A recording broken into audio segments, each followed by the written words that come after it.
चलो मान लो कि आप इंडिया में गाड़ी चला रहे हो, मैं पुलिस वाला हूँ, मैंने आपकी गाड़ी रुकवाया, प्लीज गाड़ी रोक भाई, चल अपना दिखा दे, ड्राइविंग लाइसेंस दिखा दे, इंश्योरेंस कागज, सारी चीज़ निकाल चल। तो आप क्या करोगे?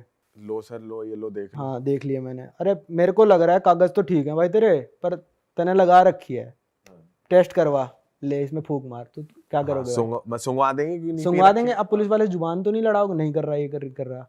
तो अब आप बन जाओ भाई वहाँ के पुलिस वाले और मैं वहाँ का नागरिक बनता हूँ अमेरिका का। ठीक है, सेम चीज़ पूछो। ठीक है। हाँ भाई, गाड़ी साइड लगा, साइड लगा। लगा ला ली। भाई लाइसेंस, ला अपना। नहीं दिखाऊंगा। क्यों? मैंने क्या जुर्म किया है? ओवर स्पीडिंग आपके पास प्रूफ है? है। क्या है? ये देख, भग रही है तेरी 90 के ऊपर। अब वो उनके पास स्पीड गन होती है भाई, और उनकी बॉडी पे कैमरा लगा होता है। जब अपनी गाड़ी से बंदा उतर के आएगा और आपकी गाड़ी तक आएगा और आपसे सारी बातें करेगा, जब तक आपका चालान नहीं कट जाता उसका कैमरा ऑन रहेगा। और अगर ये बोल दिया कि दारू पी रखी है, सुंगा भाई अपना हो। भाई मेरे को लग रहा है तेरा नाक खराब है, चल निकल यहाँ से। अच्छा, मतलब तू तड़ाक कर सकते तू हो तड़ाक, fuck off, go to hell your mother sister, जो बोलना है पुलिस वाले को बोल दे सीधा। अगर वहां पे आपकी गाड़ी में दारू की बोतल उसको दिख गई खुली हुई, तो आप गए जेल में। अगर खाली है, खाली है तब भी ना, खुली हुई दारू की बोतल, खाली है तो मतलब खुली हुई है। तो उसको अगर दिख गई तो आपकी वो कुछ नंगा करके भी चेकिंग ले सकता है आपकी। वो फिर कहेगा रोड पे नंगा हो जाए, तो आपको होना पड़ेगा। अच्छा, फिर उसके बाद सारे राइट्स आ जाते हैं। अगर मान लो आप ओवर स्पीडिंग कर रहे हो तो उसके बाद सारे राइट्स आ गए। अब आपको कहेगा ना गाड़ी चेक करा पूरी, आप चेक कराओ, पर जब तक आपने जुर्म नहीं करा है पुलिस वाला कुछ नहीं कर सकता आपके साथ। चाहे 15 साल के बच्चे हो और आप चला रहे हो गाड़ी, वो कहेगा भाई मेरे को तो छोटा लग रहा है, तो आप कह दो कि मेरे को तो पुलिस वाला नहीं लग रहा साले, दिखा अपना आईडी। दिखाएगा आईडी, मेरे को लग रहा है नकली है ये। मतलब सबूत चाहिए उसे भी तुम्हें कुछ बोलने के लिए। इंडिया में सबूत नहीं चाहिए, इंडिया में उतर आ लगा दो कैमरे, यहाँ पे बॉडी कैम लगे होते हैं हर जगह वहाँ पे लोगों के, पुलिस वालों के, कि भाई कुछ भी कर रहा है, रिकॉर्ड हो रहा है वो। और अगर उसने आपको गलत चालान दिया, आपको हरास करा उस बंदे ने और कोर्ट में चले गए, आपको उसको सबमिट करनी पड़ेगी रिकॉर्डिंग, सीधा आप $1 मिलियन जीतोगे वहाँ पे पुलिस वाले के अगेंस्ट। पुलिस वाले के अगेंस्ट। आपको पुलिस अगर वो डिपार्टमेंट, गलत निकला तो हाँ गलत निकला वो बंदा तब। और अगर मतलब आप गलत हो और आप कोर्ट में चले गए, $250 का चालान है आपका, और आप कोर्ट में चले गए कि भाई मेरे को ये चालान माफ कराना, जैसे चले जाते हैं ना इंडिया में भी, तो जज पता है पहले क्या बोलेगा? भाई सुन, या तो तू इस चालान को अभी भर दे, और अगर तू गलत निकला ना तो मैं डबल कर दूंगा चालान, तो मेरा टाइम वेस्ट मत करियो, तू सोच समझ के केस कर। अच्छा, तो वहाँ पे ऐसे भीड़ भड़क्का भी नहीं मचा रहता, जिसको लग रहा है कि मैं गलत हूँ वही केस करता है।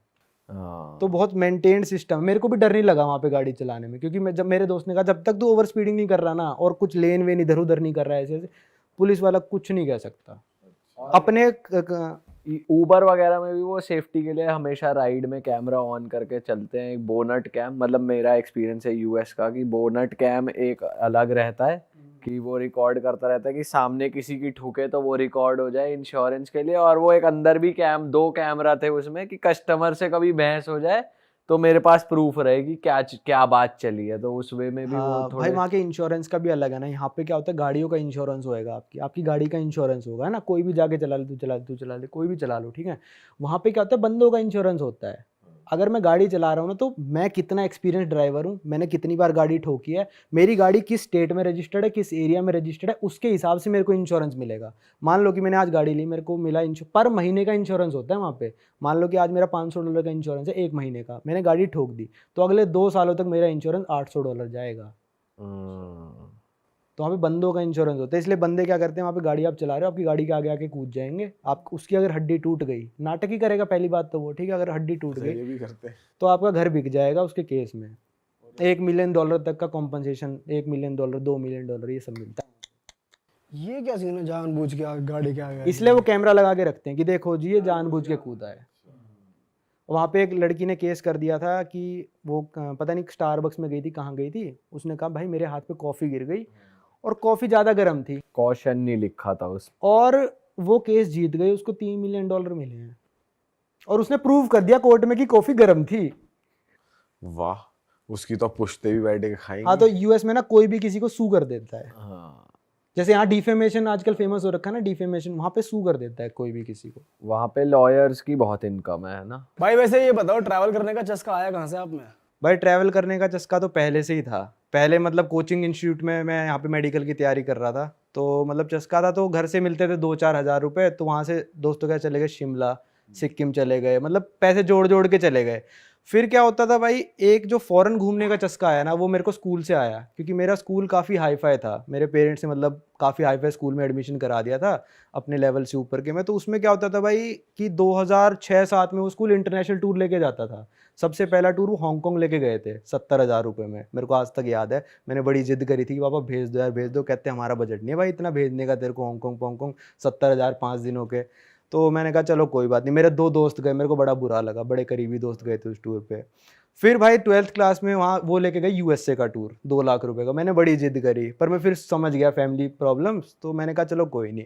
फिर वहाँ से ऐसा लगा, एक गांव से भी एक बंदा इटली चला गया अपने पेरेंट्स के साथ रहने। बहुत ही मतलब गांव का जैसे मतलब बचपन का यार होता है ना, वो चला गया। मेरे को बड़ा रोना आया उस दिन। मैंने कहा यार मैं कब घूम पाऊंगा, ऐसे जाना है मेरे को। तो मैंने पापा को जिद करी, मैंने कहा पापा थाईलैंड चलते हैं। और 2010 में मैं पापा के साथ थाईलैंड गया था। मैंने कैसे कन्विंस किया कि पापा वहाँ जाके ना हम टीवी लेके आ जाएंगे और टीवी लेके यहाँ पे बेच देंगे, ठीक है। तो हम 2 टीवी लेके आए थे, वो आके बेच दिए थे। तो मैंने कहा पापा थोड़ी रिकवरी हो जाएगी हमारे पैसों की, और क्या कहते हैं टूर भी थोड़ा सस्ता पड़ जाएगा।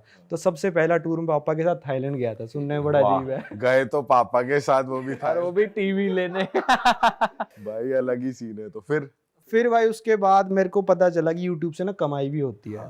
तो मैंने कहा यार, मैं मेडिकल स्कूल में पढ़ रहा था अपने मेडिकल कॉलेज में, तो मैंने थोड़े बहुत पैसे जमा कर लिए 20-30 हज़ार रुपये। एक दिन मैंने कहा यार हिम्मत करके ना टिकट बुक कर ही देता हूँ, फिर तो मना कैसे ही करेंगे। तो मैंने टिकट बुक कर दी, घर पे बताई। मम्मी बोली मामा को ले जा अपने साथ, पापा को ले जा, अकेला थोड़ी ना जाएगा, अकेला कैसे भेज दे। मैंने कहा विश्वास करो, हर बंदे को लेके जाऊंगा तो खर्चा नहीं निकलेगा मेरा।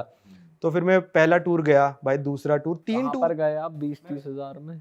मैं 32,000 रुपये में भाई सिंगापुर मलेशिया 7 दिन घूम के आया था। क्या बात कर रहे हो? जिसमें वीज़ा, फ्लाइट, घर से ऊबर भी मैंने जोड़ दी थी, सब कुछ खाना पीना रहना, 32,000 मैंने खर्च करे थे। भाई ये तो भाई सिंगापुर तो महंगी कितनी कंट्री है यार, सिंगापुर तो बहुत महंगा है। महंगी कंट्री है। वही 3 दिन सिंगापुर रुका था मैं, 5 दिन मलेशिया रुका था। तो 7-8 दिन का टूर था। तो उसके बाद मैंने 2 टूर के लिए और पैसे लिए। उसके बाद मैं गया था रशिया, जो मतलब इंडिया में इतना फेमस हो रखा है आज। सीधा घाट में चले गए। हाँ, तो मैंने कहा 6,000 क्या दूंगा, सीधा वहीं जाके दूंगा। सीधा वहीं जाके। तो रशिया था, 15 दिन का टूर था, और मैं 45,000 में करके आ गया था। अच्छा। 15 दिन फ्लाइट सब मिला के।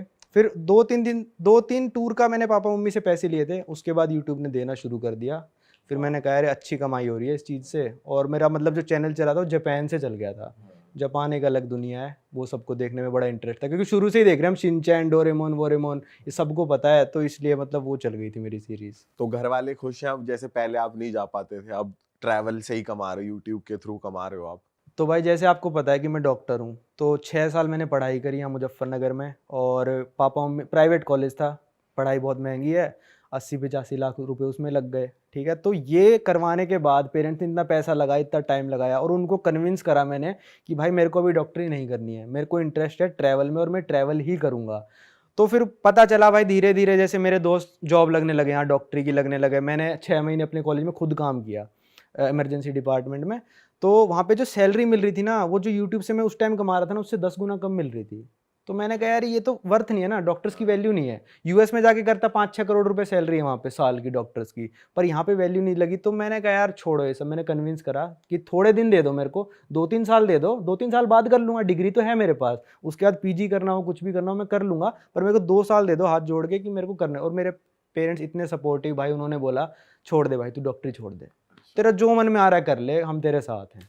भाई ये कोई करता नहीं है ऐसे, क्योंकि डॉक्टरी तो बहुत बड़ी चीज है भाई, कोई जैसे आपने करी है। और इंडियन पेरेंट्स ऐसे होते हैं कि भाई डॉक्टरी करो, और कोई कर रहा है और फिर वो मना करे कि मुझे कुछ और करना है, तो धक्का लगता है एक। वही कि भाई मेरे को भी ऐसा लगता है कि ना इतने पैसे लगाए पेरेंट्स ने और मैं वो चीज़ नहीं करा। तो मैंने कहा कोई नहीं, मैं आपको ये सारे पैसों की तो बात ही नहीं। उन्होंने कहा भाई हमको पैसों लेना देना नहीं है, तो हमने खुशी के लिए कराया कि बेटा डॉक्टर है। मेरा छोटा भाई भी डॉक्टर ही है, वो भी कर रहा है। तो मैंने कहा इससे करा लेना जितनी करानी है। मेरी वाइफ डॉक्टर आएगी, उससे करा लेना, मेरे को बकस दो 2-3 साल के लिए। तो उन्होंने छोड़ दिया। तो भाई उसका बताओ, जो आप अपने पापा के साथ गए थे थाईलैंड, वो उनके साथ कैसा था एक्सपीरियंस, वो जानना चाह रहा हूँ मैं, क्योंकि ये कुछ अलग ही निकल के आया होगा। भाई उस टाइम तक ना 2010 में थाईलैंड इंडिया में इतना फेमस नहीं था जो अब हो रखा है, ठीक है। पर मतलब मेरे को ये याद है कि बस वाले हमको वॉकिंग स्ट्रीट पे लेके गए थे, और वहाँ पे उसने बस वाले ने कुछ बोला था कि मतलब बस में हम ग्रुप टूर में गए थे ना, तो बस वाले ने कुछ बोला था कि यहाँ पे लेडी बॉयज हैं, इनसे बच के रहना, ये है वो है।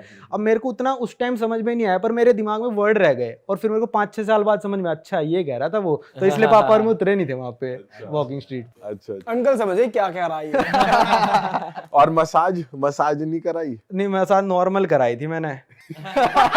नॉर्मल का ही मजा है भाई, नॉर्मल ही करा। नॉर्मल का ही मजा है, क्योंकि वो दूसरे वाले मसाज नहीं करते, वो एक ही ताल के पीछे रहते हैं कि कब टिप मिले हमें, कब हम इनको भेजें और कब नया बंदा वो आए। एक ही नब्ज पकड़ते हैं। हाँ। पर नॉर्मल वाली ढूंढनी बहुत मुश्किल है ना वहाँ पे। सही बात है, सही बात। नॉर्मल मसाज तो मिलती है वैसे। नॉर्मल बाहर बाहर मिल जाती है, अंदर अंदर जो दूसरी। अच्छे दिख रही है बिल्डिंग वो सही रहती हैं कि भाई हाँ यहाँ पे हाइजीन है, तो वहां पे जाके आपको नॉर्मल मिल जाएगी। लेकिन जहाँ पे गंदे वो होंगे, गंदा बना हुआ होगा, वो बेकार पर आप होगा। घर पे आके कहोगे नॉर्मल लेके, हम यकीन थोड़ी ना कर रहे हैं वो। तो कोई भी यकीन नहीं करेगा। थाईलैंड जाके आपने मसाज ली तो मैं यही अपने बोलेंगे। दो दोस्तों को लेके गया था थाईलैंड 2010 के बाद, 2022 में गया था। वो दोनों दोस्त मेरी वीडियो में कह रहे भाई पूरे गांव में बदनाम हो गए हम।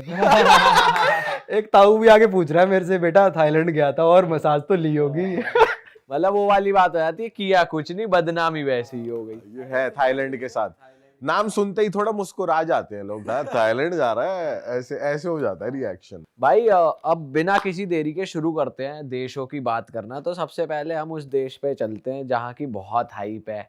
यूएसए सुपर पावर है, बहुत तगड़ा वहाँ पे लाइफस्टाइल है, लोगों को वहाँ जाना है, वहाँ का वीज़ा बहुत मुश्किल से मिलता है। पर आपने कुछ अलग ही साइड एक्सप्लोर करी है, आपकी वीडियोस में भी हमने देखा है, लोग अलग ही तरह के ड्रग्स कर रहे हैं वहाँ पे। आपने बताया चोरी भी एक अमाउंट तक लीगल कर दी गई है, क्योंकि वो मैं चाहता हूँ आप खुद अपने मुंह से लोगों को बताओ कुछ फैक्ट्स। भाई यूएसए का मेरा ड्रीम था शुरू से। 2019 में मेरा वीज़ा कर दे रिजेक्ट, मैंने कहा चलो अब नहीं करेंगे। पर मैंने 2023 में वीज़ा ले लिया, बाहर से किसी और देश से यूएस का वीज़ा ले लिया मैंने।